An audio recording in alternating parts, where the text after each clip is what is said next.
Hi and welcome to the podcast. I hope you've had a good week. It's been a bit of an emotional one for me. The Steve Wright celebration went out on Radio 2 on Bank Holiday Monday, yeah, wasn't it? And it just brings back all the memories. I was there in the audience at that event, but just brings back all the memories again, and you start getting into reminiscing and all of that stuff. Anyways, I actually had a lovely bank holiday weekend. I went to a festival and got to meet some friends and colleagues in the wellbeing industry, which is always good, including Clive, whose vitamins I always talk about. Absolutely love. Great to hear Clive speak. He's so knowledgeable, and he's going to be back on the podcast very soon as well. Also, if you are coming to our Sober Club event, our Sober Club sixth birthday event, which I'm really looking forward to, it's on Monday, the 8th of September at Club Soda. If you go to thesoberclub.com/events, then you'll find the link to tickets there, or you can just look at the show notes for this podcast.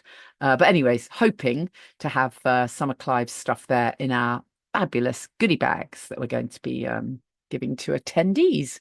It's going to be a really fun event. We've got someone talking tapping. Sarah Holland is going to be talking about EFT, emotional freedom technique, and tapping.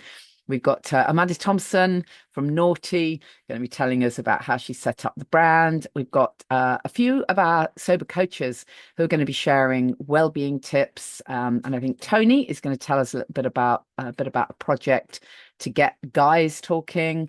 And there's a bunch of stuff, but most of all, it's about connection, and there's just something so powerful about being connected, meeting with like-minded people in an amazing environment where you can get alcohol-free drinks. You can sit at a bar in central London and have alcohol-free drinks. I mean, what's not to like?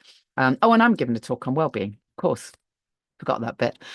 So it's going to be a fun event. It's Monday, the 8th of September, 7 o'clock, Club Soda in London, and you need to get tickets in advance. It would be so great to see you there. I really hope some of you can make it. And then a few days after that, September the 11th, we kick off our pop-up shop at Hello Love in Bloomsbury. That's connected with the other work that I do around holistic living. But if anyone's interested in that, have a look at the stuff I do around my Platinum Awards, and see if you want to try some of the beautiful natural skincare, organic skincare products that we are going to have there at our pop-up shop. And then 13th of September, I am doing a book literary festival for my book From Wham to Woo. It's the Chiswick Book Festival, and I think my talk's around 6:30 in the evening, and I'm going to be interviewed by Janet Ellis. Now that's going to be really cool. Janet Ellis, as you know, is a former TV presenter and mum of Sophie Ellis Bextor. So we'll have a fun chat, I think, about the music biz and all kinds of stuff in that session. And then throwing the tape all the way forward to October 25th to the 27th. I'm doing a retreat, a luxury detox retreat in association with Homefield Grange Spa. Um, and it's going to be a fantastic weekend. We're focusing it all around extreme self-care, and I really mean that word extreme. So we're not just going to recommend that you stick a face mask on every now and then. We're talking extreme self-care, and we're going to look at everything that sits beneath that, around limiting beliefs and reducing anxiety and putting in place all the tools that support us to really live our best lives. So everyone is welcome to that. It doesn't matter if you're sober or not. Obviously, there's no alcohol, but there's plenty of time for Q&A as well on that weekend. So if you can treat yourself to a proper luxury retreat, then that's the one for you. So again, if you go to thesoberclub.com and /events, you'll find all of the info there.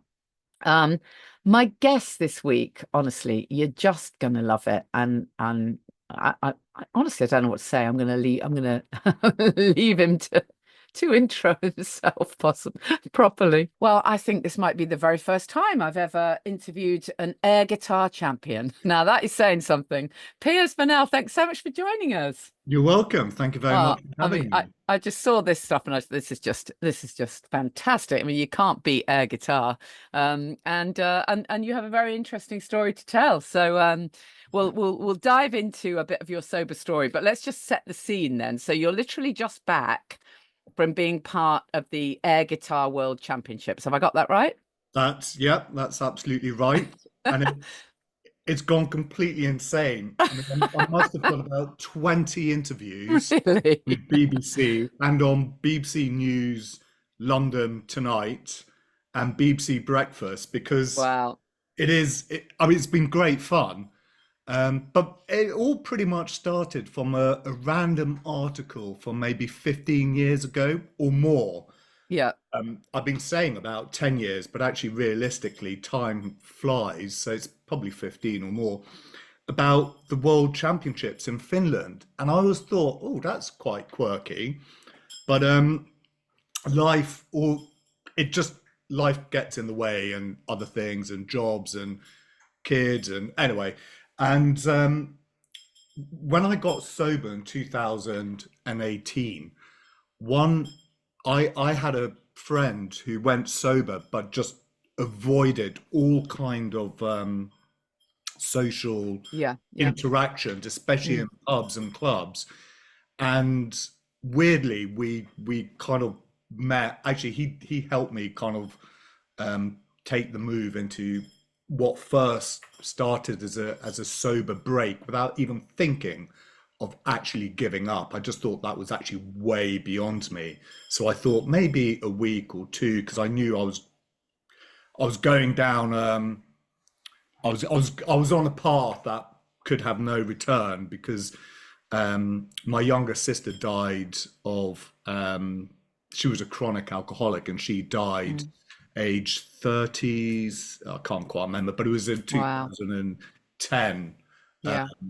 She died, um, and um, and then I kind of went through not wanting to live around 2013, 14, and anyway, you still don't really think it It could is. be It's just related incredible. to We alcohol. still don't make the link, even when No, someone you close don't. to us has died. I've heard people say this. Yeah. Yeah, Yeah. you don't. And I think because um, back then, I think it was we didn't really have, from what I remember, sort of grey area drinking No, we didn't. It wasn't talked or about. You're either alcohol completely at rock related issues. bottom. It was either Yeah. the Completely stereotypical at rock bottom or completely alcohol. fine. Yeah, Yeah. and Yeah.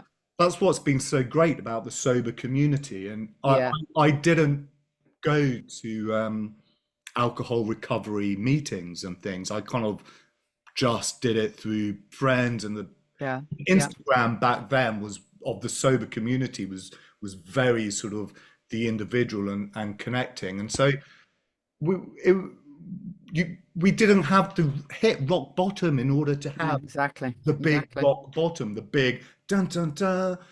And so anyway, eventually I one week became two and then three, and I had like three or four serious night sweats every night for about 2 or 3 weeks. And at the time, I just left working as a coroner officer, and we used to get deaths in that I can't quite remember what it was called, but it was sort of like alcoholic acid ketosis, something like that, Yeah. where Yeah. the Yeah. body goes into shock. Admittedly, it was mainly people that were malnourished and just kind of I can't quite remember exactly the Mm, science mm. behind it, but I took that risk and I was all right. And oh yeah, so we met up at a wake of all things a year later after him kind of sort of inspired me to take that break. And it was the first time he actually went into a venue that had alcohol. And I remember because he spoke. Well, have I got my dates mixed? I can't quite remember, but I remember when I first quit, I went to the pub that night because I had to. I didn't want to end up um, scared to kind of go in to pubs and socialize, and it's suddenly escalating into a big mental block. And so I wanted to do things outside of my comfort zone and just do things where I had no choice but to kind of embrace Yeah. stuff. And then last year, um, extended summer holiday, because at the time I was working at a school, I remembered the World Air Guitar Championships, and I entered and I got a place.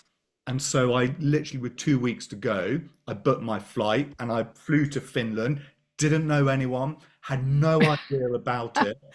I mean, what we have Obviously to add nervous. in here, Piers, is that being sober makes you brave, Yeah, well, doesn't it? I mean, who would even do something like that?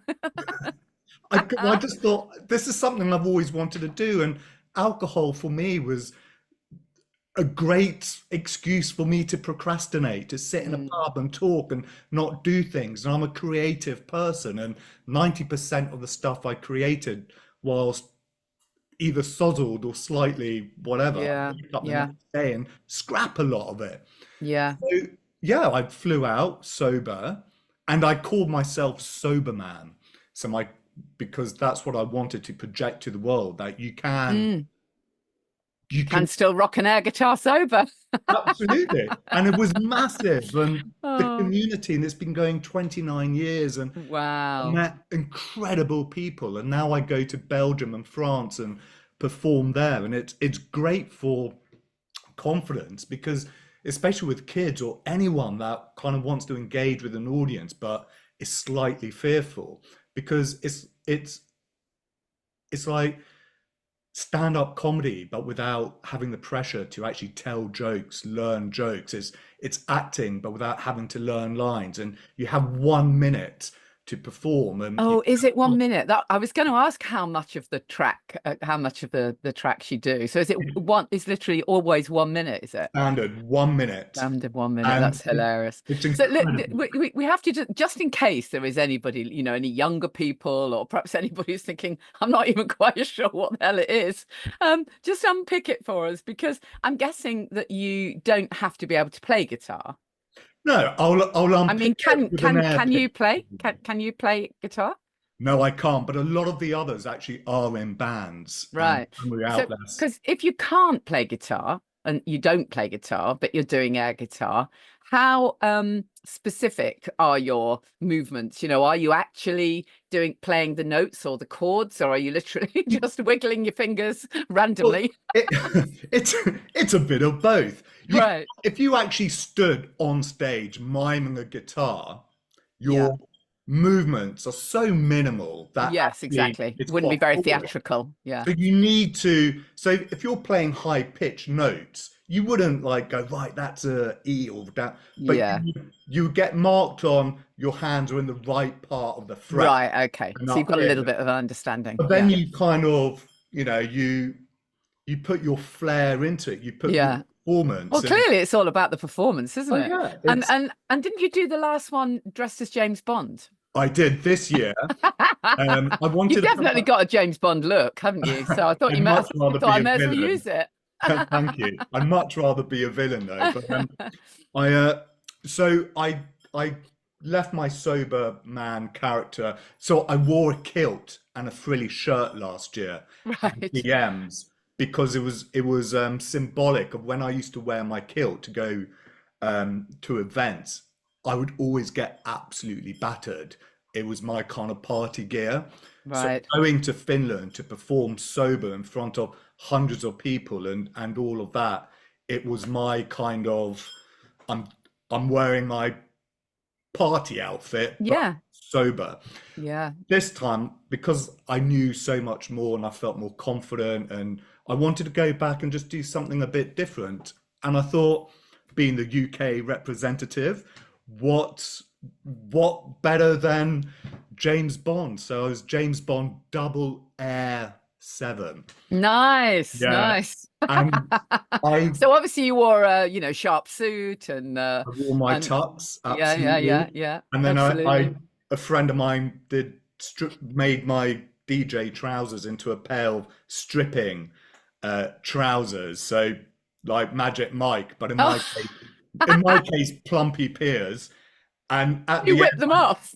yeah, rip them off. Oh, You think that that's so top Buck shot, Spears 1980s, isn't it? that was the inspiration.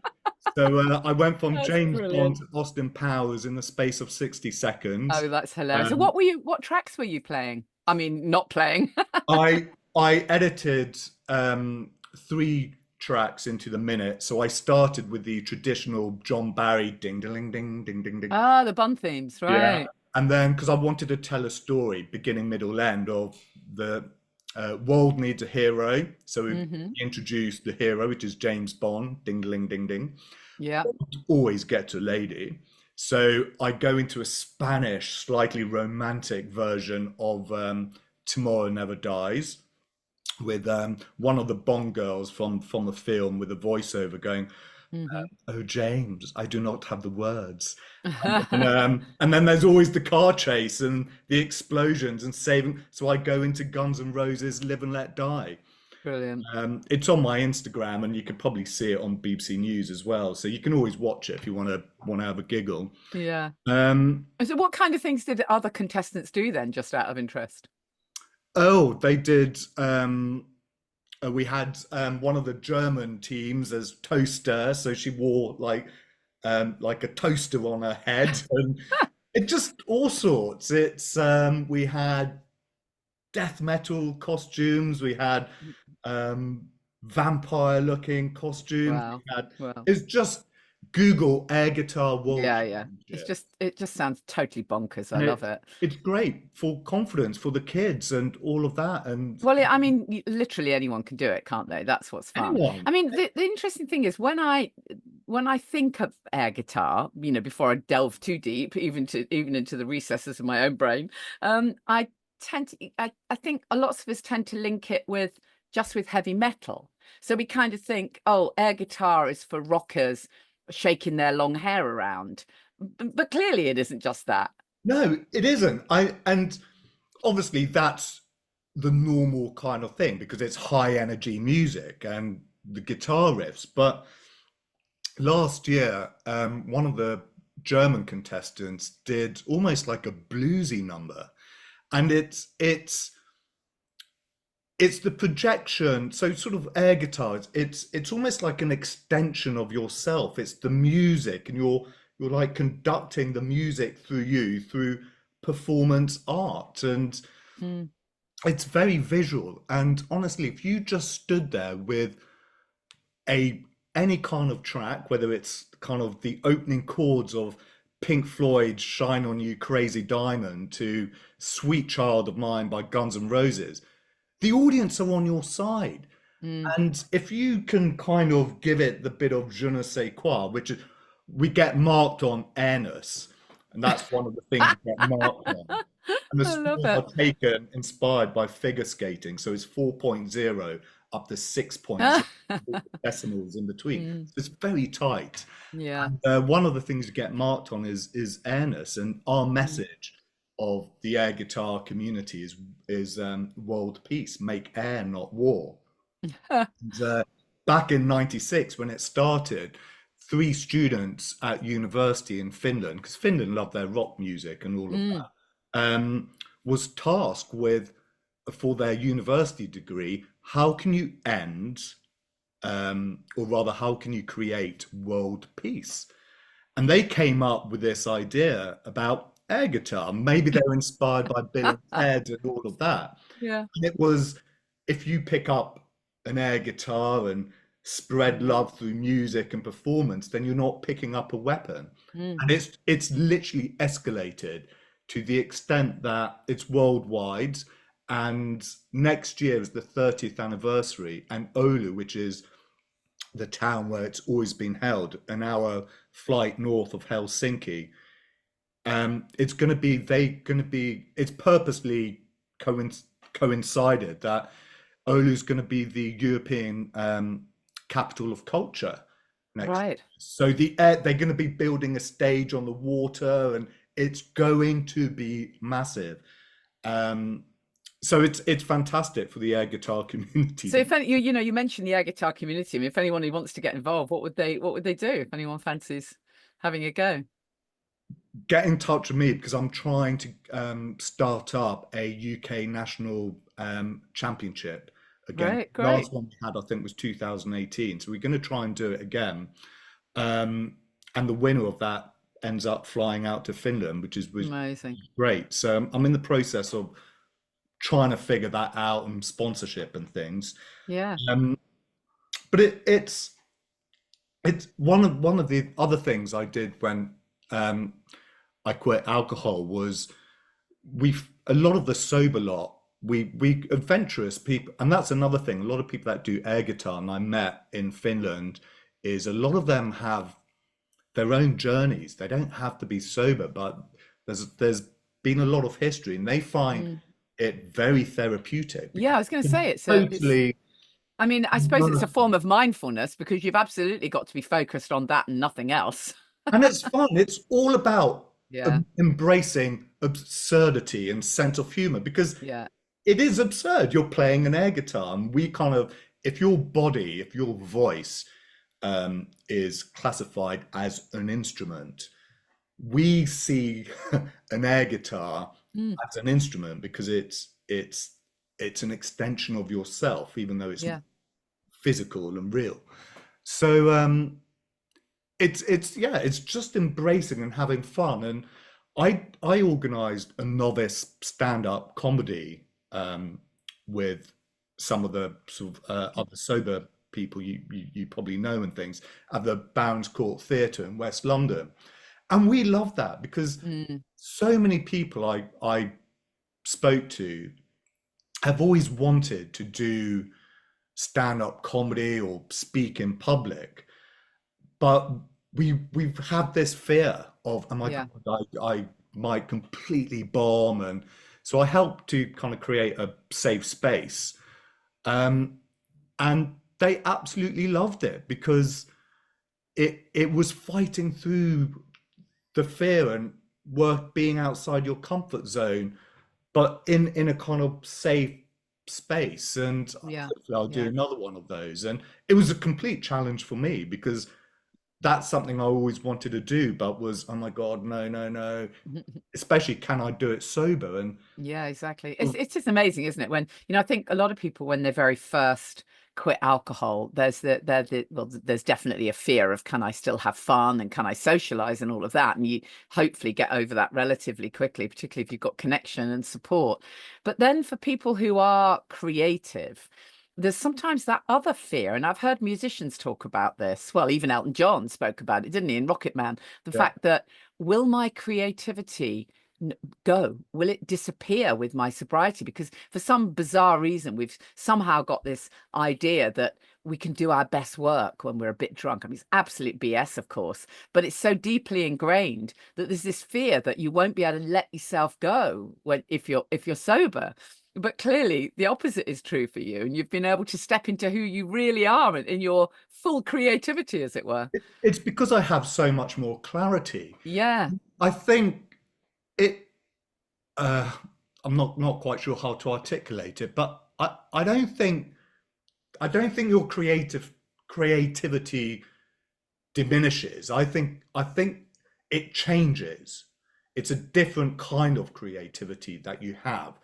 And of course, there might be some good things when you're under the influence that you can kind of pick out. But I think there's more stuff to pick out actually when you're sober. absolutely. And I think when you push yourself sober, when you because you're being totally authentic to yourself, to that situation, to that thing you've decided, chosen to commit to, that I think your creativity, it's the quality is it's better, it's more, Yeah, there's yeah. just more to it. It's just the authenticity of it, isn't it, really? It Yeah. it it feels very authentic, I think. It's like when you meet people, when you have a chat with people you've either just met or something, and they sober as well, that you have this fairly quick connection with them. Yes, As yes. you, I mean, I do radio as well, and I always find that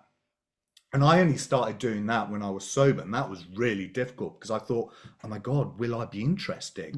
Well, all of that stuff. How can I feel the silence? Because when you're under the influence, it's easy to feel the silence, but it's Yeah. also Yeah. She's it, talking people BS. don't want to hear that. They just think, oh my God, he's embarrassing.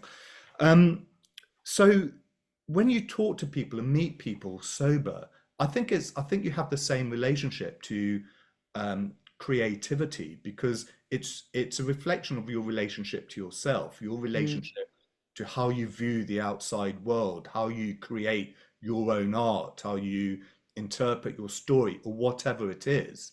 yeah. So Yeah. it will always be authentic Mm, to mm. whatever you're creating. It is. And I think the other piece of this that is really key, and we've sort of touched on it, but the whole thing of pushing yourself a bit out of your comfort zone, I think people are so much more able and willing to do that once they've quit alcohol. I know so many people who've done things that they would never have dreamed Yeah, they would do because they just either it hadn't occurred to them or because they'd always had it as a kind of a bit of a dream, but that couldn't be asked, basically. I haven't got the energy because everything just feels so heavy when you drink. Drinking takes up so much of your time, planning it, drinking it, recovering from drinking it. And when that's all gone, and you have that sort of sense of clarity and you have that sense of possibility, and so you're able to go after your dreams or your goals, or just push yourself just a little bit out of that comfort zone. And just like as you said, that opportunity came up for you, and I wonder whether you would have done it when you were drinking. It's well, no, clearly not, because I first came across it 15 years ago and didn't do anything about no, it. exactly, And amazing.